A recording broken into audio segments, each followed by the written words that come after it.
রাজনৈতিক সহযোগিতা না পাওয়ায় দুর্নীতি দমন কমিশন সফল হতে পারছে না বলে জানিয়েছে চেয়ারম্যান মোহাম্মদ বদিউজ্জামান। কমিশন কার্যালয়ে আয়োজিত এক মতবিনিময়ে তিনি একথা বলেন।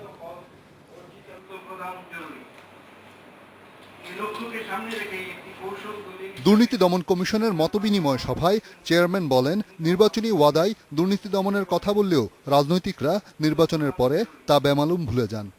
নির্বাচনের আগে কিন্তু প্রত্যেকেই যে তাদের যে নির্বাচনী ইশতেহার দেন অনেক বড় বড় কথা বলেন, বিশেষ করে দুর্নীতির বিরুদ্ধে যে তাদের জিহাদ, এই জিহাদের কথা তারা উল্লেখ করেন এবং সেই কিন্তু যখনই নির্বাচিত হয়ে যান বা নির্বাচিত না হলেও যখন বিরোধী পক্ষেও থাকেন তাদের কিন্তু সেই কথা কিন্তু কোনোদিন আর ওই দিকেও পা মারান না। সংসদে দুর্নীতি নিয়ে কোনো কথাই হয় না বলে আক্ষেপ করেন তিনি। আলোচনা না করলে কোনো সিদ্ধান্ত তো আসবে না। যে দুর্নীতিটা আমরা কীভাবে দূর করব সেইটা তাদেরকে তো সিদ্ধান্ত নিতে হবে। সংসদের মধ্যে আমাদের কোনো আলোচনাই হচ্ছে না। আলোচনা যদি হতো তাহলে তাদের কার কোথায় কী দুর্বলতা আছে সেই দুর্বলতাগুলি বের হতো, কিন্তু সেই দুর্বলতাটা তারা কেউ কিন্তু প্রকাশ করতে পারছেন না এবং তারা কিন্তু তখন একে অন্যের কিন্তু সহযোগী হয়ে যান ওই সমস্ত বিষয়ে। সংসদে নিয়মিত দিক নির্দেশনামূলক আলোচনা হলে কমিশন আরও কার্যকর ভূমিকা পালন করতে পারত বলে মনে করেন চেয়ারম্যান। রিশাদ হুদা, ইন্ডিপেন্ডেন্ট নিউজ, ঢাকা। এ বিষয়ে কথা বলতে আমাদের সঙ্গে যোগ দিচ্ছেন টিআইবির নির্বাহী পরিচালক ডক্টর ইফতেখারুজ্জামান। বিস্তারিত জানবো তার কাছে। ডক্টর ইফতেখারুজ্জামান, প্রথমেই জানতে চাইবো যে দুদক চেয়ারম্যান যে কথা বলেছেন সেটি আসলে কতটুকু, মানে এটা কি আসলে তাদের স্বাধীনভাবে কাজ করার ক্ষেত্রে প্রতিবন্ধকতা হিসেবেই তারা মনে করছেন বলে আপনার মনে হয়?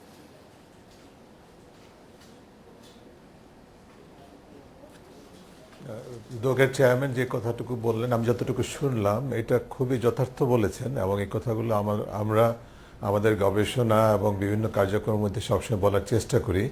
দুর্নীতিকে যদি আমরা একটা দুরারোগ্য ব্যাধি বলি, সেই ব্যাধির চিকিৎসার জন্য কিন্তু যদি ডাক্তার সর্বোচ্চ সবচেয়ে বিশেষজ্ঞ ডাক্তার খুঁজতে হয় তাহলে সেটা কিন্তু পাওয়া যাবে রাজনৈতিক অঙ্গনে।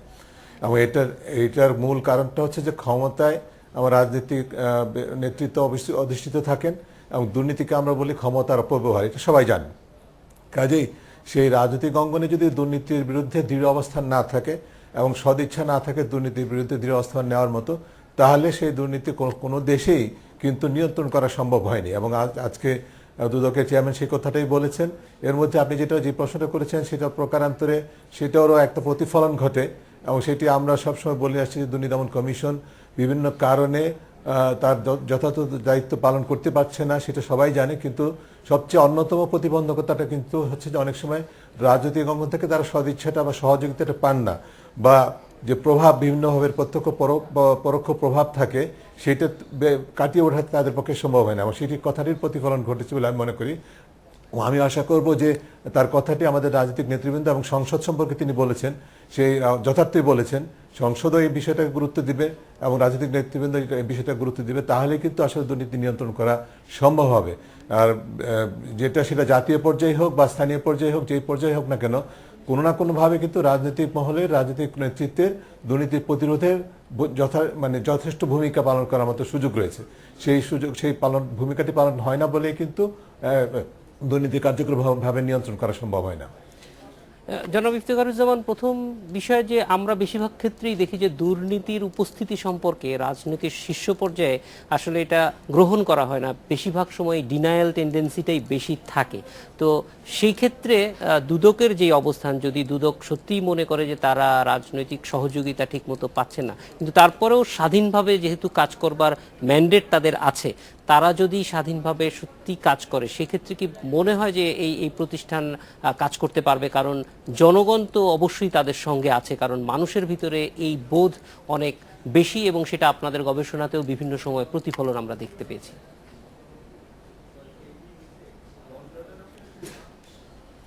না, যথার্থই বলেছেন। আসলে যদি আইনগতভাবে ঠিকই দুদক মোটামুটিভাবে স্বাধীন প্রতিষ্ঠান একটি হওয়ার মতো একটা অবস্থা আছে, সেখানে আইনটার হয়তো আরও সংস্কারের প্রয়োজন হতে পারে।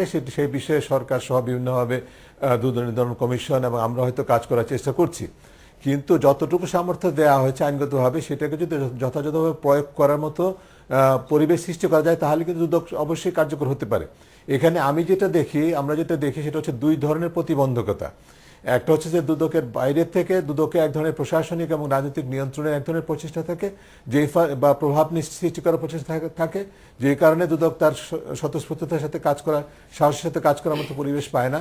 এবং অনেক ক্ষেত্রেই যেটা বলা হয় যে যাদের বিরুদ্ধে অভিযোগ তারা ছাড় পেয়ে যান, এইটা যেরকম ঠিক, অন্যদিক থেকে আবার দুদকও যে আসলে সরকার কর্তৃক প্রতিষ্ঠিত একটি প্রতিষ্ঠান হলেও সরকারকে জবাবদিহি করার দায়িত্ববোধের মধ্যে নিয়ে আসার বা সরকারকে জবাবদিহি করার মতো যেই দায়িত্ব তাদেরকে দেওয়া হয়েছে দুদককে, সেইটি কিন্তু আমরা অনেক সময় তাদের মধ্যে কাজের মধ্যে প্রতিফলন করতে দেখি না। অনেক সময় দুদক হয়তো মনে করে থাকে যে দুদক বোধহয় সরকারি একটি প্রতিষ্ঠান, সেটা কিন্তু নয়। যে কারণে অনেক সময় নেতৃত্বের মধ্যে এক ধরনের সৎসাহসের ঘাটতি বা দৃঢ়তার ঘাটতি বা রাজনৈতিক বা প্রশাসনিক চাপের মুখে শক্ত অবস্থান নেওয়ার মতো এক ধরনের ঘাটতি দেখা যায়। কিন্তু আজকে দুদকের চেয়ারম্যান যে কথাটা বলেছেন, এটাকে যদি তিনি বাস্তবেই প্রয়োগ করার মতো সৎসাহস দেখাতে পারেন তিনি এবং অন্য কমিশনারগণ, তাহলে অবশ্যই আমি মনে করি যে দুদক তার মানুষের প্রত্যাশা যে কথা যেটি বলছেন সেটি হয়তো ক্রমাগতভাবে পূরণ করা সম্ভব হতে পারে।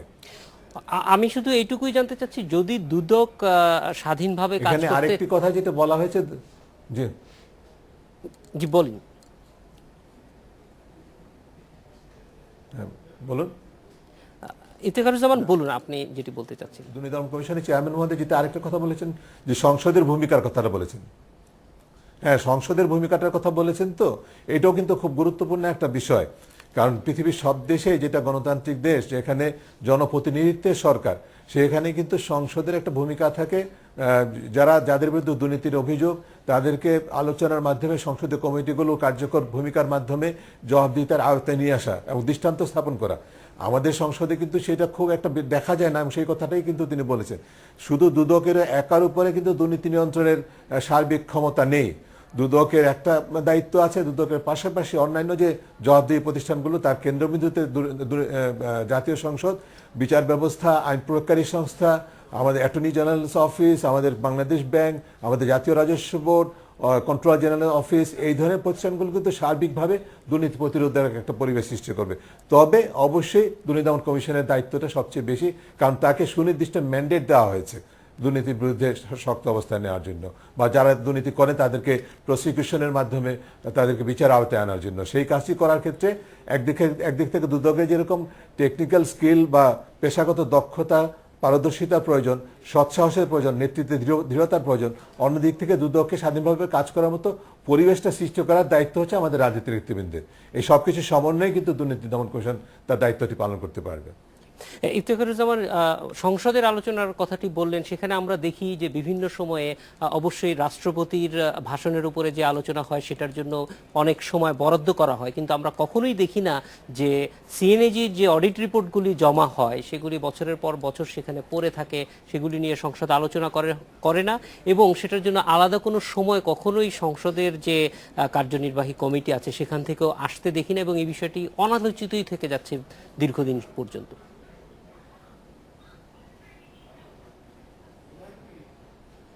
সাম্প্রতিককালে কিছুটা অগ্রগতি হয়েছে। সিএজি অফিসের কিছু কিছু প্রতিবেদন যেগুলো অনেক দীর্ঘদিন পেন্ডিং ছিল, সেগুলো প্রেক্ষিতে পদক্ষেপ নেওয়া হয়েছে। এটা আমি একটা ইতিবাচক দিক হিসেবে দেখতে পাই। তো এই প্রেক্ষিতে আপনার প্রশ্ন উত্তরে যেটা বলবো, যে আমি যে ডাক্তারের কথা বলেছিলাম, এখন ডাক্তার যদি মনে করেন যে রোগ যত বাড়বে, রোগবালাই যত বাড়বে, ডাক্তারের ব্যবসা বা তার পেশাগত সাফল্য তত বেশি বাড়বে, এই রকম যদি থাকে, তাহলে অর্থাৎ যারা দুর্নীতির কারণে লাভবান হন তারাই যদি সংসদে থাকেন, বা যাদের উপরে দায়িত্ব দুর্নীতি নিয়ন্ত্রণ করা, তারা যদি মনে করেন যে দুর্নীতিটা আসলে আমাকে সহায়তা করছে, দুর্নীতির ফলে আমি লাভবান হচ্ছি, তাহলে তো আমার দুর্নীতি নিয়ন্ত্রণ করাটাই দুরূহ হয়ে দাঁড়ায়। মূলত আপনি যে কথাটা বলছেন, সংসদে দুর্নীতি বিষয়ে আলোচনা হয় না বা কমিটিগুলো কার্যকর হয় না, তার অন্যতম কারণ হচ্ছে কিন্তু সংসদে আমাদের জনপ্রতিনিধি যারা আছেন, সেটা দেশবাসী জানে, বিভিন্ন গবেষণায় প্রমাণিত হয়েছে যে তাদের এক ধরনের ব্যবসার সাথে প্রচণ্ড একটা যোগ সাজস আছে। যারা ব্যবসা করেন তারা সকলেই দুর্নীতিগ্রস্ত, সেটা কিন্তু আমরা বলি না, কিন্তু এই রাজনৈতিক অবস্থানটাকে বা সংসদীয় অবস্থানটাকে মুনাফা অর্জনের, ব্যবসা সুবিধা অর্জনের কিন্তু একটা উপায় হিসাবে দেখা হয়। যে কারণে দুর্নীতি নিয়ে আলোচনা করা, দুর্নীতি যারা করেন তাদেরকে বিচার আওতায় আনার যে সৎসাহস, দৃঢ়তা, সেটার ঘাটতি থেকে কারণ হচ্ছে দুর্নীতির ফলে তারাই তো লাভবান হন, তাদের একাংশ অন্তত। যে কারণে এই সমস্যাটা কিন্তু প্রকটভাবে আরো বেশি জেঁকে বসছে আমাদের সমাজে। ডক্টর ইফতেখারুজ্জামান, আপনাকে অনেক ধন্যবাদ আমাদের সঙ্গে যোগ দেওয়ার জন্য। এডিটর স্পিকে এবার বিরতি, ফিরছি একটু পরে।